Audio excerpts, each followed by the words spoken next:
এই আপনি কে? আপনি কি এই জগতের মানুষ নাকি অন্য জগতের মানুষ? চাপা চাপা এরকম ভাঙা কেন? বস কেনা পুরা? এই তো বাবাটা উঠছে, কবুল বলো তো বাবা। কি কবুল বলবো মানে? কি আপনি ফাইজলামি করে? তুমি হসপিটালে কি করো? ডাক্তারটাকে কিন্তু একদম ইনজেকশন দিয়ে দিব। এই এটা দেখছস? বাইরে লোকজন ফিট করা আছে, একদম সিম্পল করবি না। কাজী সাহেব নিয়ে আসছি, 3 বার কবুল বলে সিগনেচার করে বিয়ে করবি, তারপর অনুষ্ঠান সবকিছু আমি করতেছি। আই কাজী সাহেব বিপর উঠা বসো তো বাবা, দোয়া করতে হবে তো, সুন্দর করে বসো। এই ফাইজলামি করেন? হসপিটালে একটা পেশেন্টের জোর করে বিয়ে পড়াইতে আসছেন? আপনি কি কাজী না অন্য কিছু? চাক্ষু টাক্ষু নিয়ে কি বিয়ে পড়াইতে আসছেন নাকি চিন্তা করতে আসছেন? এই আমি এই সমাজের একজন মান্যগণ্য ব্যক্তি, সাবধানে কথাবার্তা বলিস, একদম থাপড়ায় দাঁত ফেলায় দেবো। এই বুড়া খাটাস, তুই আমার চিনস তোরা জানি মারা খালাম তোরে। খবরদার চাচাকে ছাড় না, কিন্তু একদম পেটের মধ্যে ঢুকাই। এই চাকুটা দাও তো। ওর মতো কত মাস্তানরে আমি পিঠায় কবুল করাইছি। 2 মিনিট সময় দিলাম, কবুল কইলে কবি, তুই কবুল কইলেও বিয়ে হইব, কবুল না কইলেও বিয়ে হইব। কবুল না কইলে তোর আঙ্গুল কাইটা এনে টিপসই দেবো। এখন চিন্তা করে দেখ কোনটা করবি। তা আমার যদি কবুল বলা না লাগে তাহলে আপনি কবুল বলেন আর আপনি সিগনেচার করে ডাইনিংটারে বিয়ে করেন। ওরা তো দেখতে কারিনা কাপুরের মতো লাগে আর আপনার যে বডি আপনার সালমান খানের মতো লাগে, দুজনকে মানাইবো ভালো। না তোরে আর সময় দেওয়া যাবে না। এই না না ও কবুল বল, বাঁচাও বাঁচাও কবুল কর, কবুল বলতে হচ্ছে। চাকু সোতা ওলা ভাইয়া তুমি ছবি খাবার জানে মেরে বলাইলো বাঁচাও কে কোথায় আছেন? হসপিটালে ডাকা বাঁচাও বাঁচাও বাঁচাও। আপনারা বললেন আপনারা ওনার কাছের লোক, তো জ্ঞানজন কিসের? চিৎকার চেঁচামেচি কিসের? রোগীকে এখন রেস্ট নিতে হবে, আপনারা চুপ থাকুন। দাঁড়া আছো কেন? যা এখান থেকে। ডাক্তার বললো না আমার রেস্ট নিতে হবে, আমার 1.5 বছর রেস্ট করতে হবে আরো। এই কি আপনি দাঁড়িয়ে আছেন কেন? সিকিউরিটি ডাকবো? সিকিউরিটি সিকিউরিটি না সিকিউরিটি দরকার আমরা চলে যাইতেছি। আমার আসবো। হ্যাঁ আবার আসবো। এরপরে গরু মোটা তাজা করণের ইনজেকশন রাখবেন, ওই সালমান খানকে মারতে হবে। আমি সালমান খান না, কাজী কফিল উদ্দিন। আমি যারে টার্গেট করি তারে বিয়ে পড়াই দিয়েই ছাড়ি, তোরেও ছাড়ুম না। এই আপনি এখন দাঁড়িয়ে আছেন, যান যান যান বেরিয়ে যান। বন্ধু তোর শরীরের কি অবস্থা? আর এই যে বুইড়াটা, হ্যাঁ মনে হয় 2 পা কবরে গেছে গা, চিংড়ি মাছের মতো লাফাইতাছে কে? কাহিনী কি? ওই সালমান খান বিয়ে করে নাই তো এই জন্য চিংড়ি মাছের মতো লাফায়। আর বিয়ের ব্যবস্থা কর। আমি আসছি না, টেনশন করিস না দোস। চাপে খাই খাই করেছে সব সামনে থেকে। আর স্যালাইন মেলাইন ছুটে বলাইছে।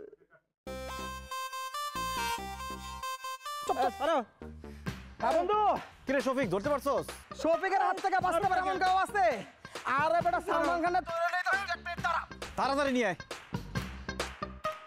চুপ কর, একদম চুপ, একদম চুপ করো না, চুপ চুপ।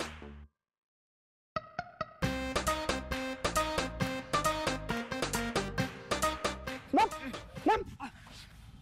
এই সালমান খান, কালকে তো খুব কইলি আমার বিয়ে পড়াবি। বিয়ে পড়াবি না? আজকে তোর বিয়ে পড়াবো আমরা দুইজনে।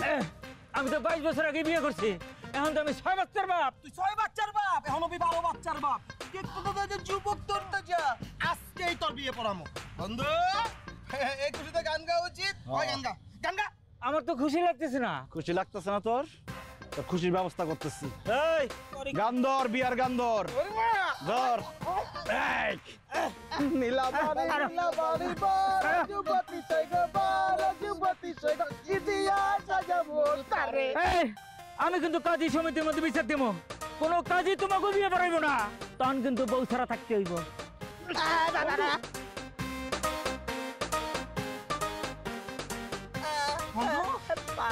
বন্ধু কি কি রইতাছে পিছে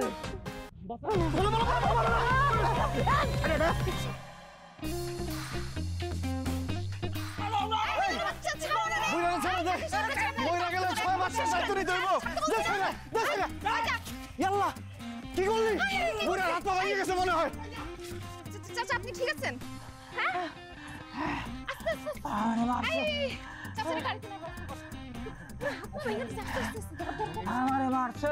মারছে।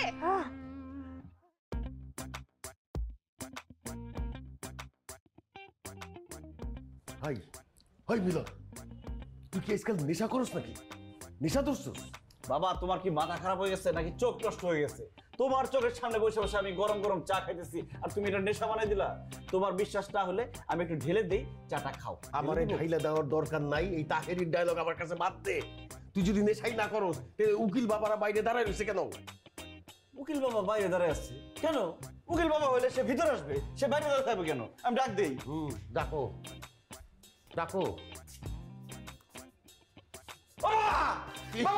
বাবা রে বাবা, উকিল বাবা আসে নাই, আসে লাস্টে তোমার ছেলেরে ওই মেয়ে বাঁচতে দিব না, ওই ডাইনির বাচ্চা ডাইনি আমার ঘর মটকায় খাইবো, পুলিশ পালাইছে, আমার জেল হইব, ফাঁসি হইব। ওই পাগল মেয়ের কথা কামাকা কইস না। পুলিশ তো গতকাল মহল্লায় আসছিল। আরে জয়নাল ভাই আমারে বলল যে সরকার মাদক নিধন অভিযানে নামছে, কাউরে ছাড় দিতেছে না। যার কাছে মাদক পাইতেছে তারে ধইরা নিয়ে সোজাসুজি জেলে, জামিন হয় না। বাবারে সত্যি করে কত এতদিন ফাইজলামি ফাতরামি যাই করছস দেখ, 32,000 টাকা খরচ কইরা তোর আমি হাসপাতাল থেকে ছুটাই আনছি তোর মার কান্নাকাটির জন্য। আর এখন যদি শুনি তুই এগুলা ধরছস, আমি কিন্তু নিজের হাতে তোর হাত ধইরা থানায় দিয়া যাবো। আর নেশা পানি পল্লাইটা পড়ছে। স্যার স্যার ভাই, পুলিশ ভাই, আমার সাথে কোনো নেশা টেশা করে না। আমি ওই মেয়েকে কিছু করিনি। নেশা? মেয়ে? এরকম অসংলগ্ন কথাবার্তা বলতেছেন কেন? মানে পুরো কথাই তো সন্দেহজনক। তার উপরে আপনার নামে আছে কমপ্লেন। এখন কি নেশা বানিয়ে শুরু করছেন? তাই বাবা, তুমি ওনার সামনে নেশার কথা কেন বললা? তুমি যে এই বয়সে নেশা করা শুরু করছো, নিজের দোষটাকে আরেকজনের ঘাড়ে চাপাইতে চাও। এই, আমি নেশা করি, থাপড়ে তোর দাঁত ফালাই দিমু। দেখছেন স্যার, দেখছেন? উচিত কথা বললেই বাবাজি বেজার। তোমার কি মনে হয় পুলিশ স্যারেরা বোকা? তারা সেকেন্ডে তোমার ঘরের সব নেশাবানি বাইর করে ফেলতে পারে। সরি বলো ওনাদের। পুলিশ ভাই ওরে অ্যারেস্ট করেন। আরে কয়দিন পর পরে উল্টা পাল্টা কি সব করে, নিয়ে যান না কেন? তুমি তো আবু জাহেলের চেয়ে খারাপ, নিজের ছেলেরে তুমি পুলিশের হাতে ধরা দিতে চাও। ভাই পুলিশ ভাই নেন না কেন, রে নিয়ে যা। এই দাঁড়ান, আমার বাবা যে নেশা করে সেটার প্রমাণ দরকার তো। সে কোথায় কোথায় মদের বোতল রাখছে আমি এটা বাইর করে দিতেছি। অনেকগুলো বোতল আছে, তুমি আজকে ধরা খাবা, আমি দেখাইতেছি, তখন আপনারা প্রমাণ পাবেন। বোতল খায় আর আমারে বলে যে আমি নাকি করছি। জি স্যার ভাই। আচ্ছা, আপনার ছেলের সমস্যাটা কি বলেন তো? এর আগেও একবার কমপ্লেন নিয়ে কথা বলতে আসছি, বেগে গেছে। আজকেও কথা বলতে আসছি, আজকেও বেগে গেল। সমস্যাটা কি? তার বিরুদ্ধে তো কোনো কেস করা হয় নাই, তার বিরুদ্ধে একটা কমপ্লেন করা হয়েছে, সেটা নিয়ে কথা বলতে আসি, আর সে বারবার সেটা বাইগা যায়। আর মুরব্বী, এই বয়সে নেশা পানি কইরেন না। এলাকার মধ্যে কেমন দেয় একটা সমাজ আছে না? আসসালামু আলাইকুম, রাশি। হ্যাঁ, দোয়া রেখি। চলো, ফ্যামিলির সমস্যা।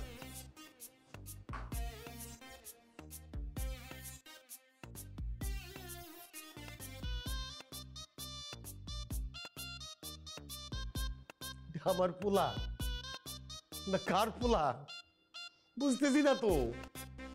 হাই বিলনের বাপ,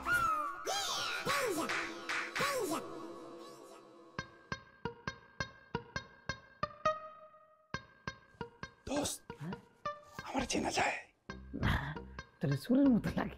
আচ্ছা দোস্ত, আমার কেমন লাগতেছে? তোরে পকেট মারের মতো লাগতেছে। আমার পকেট মেরে মতো নিঃশব্দে কাজ করতে হইব। চুপচাপ যাবি, ওই ডাইনিটারে বস্তায় ঘুরে ফেলাবি। ওই আমার জীবন টানা টানা করে ফেলাইছে, মাস্তান দিয়ে পুলিশ দিয়ে আমার ঘর ছাড়া করছে, আর আমরা করবো দুনিয়া ছাড়া।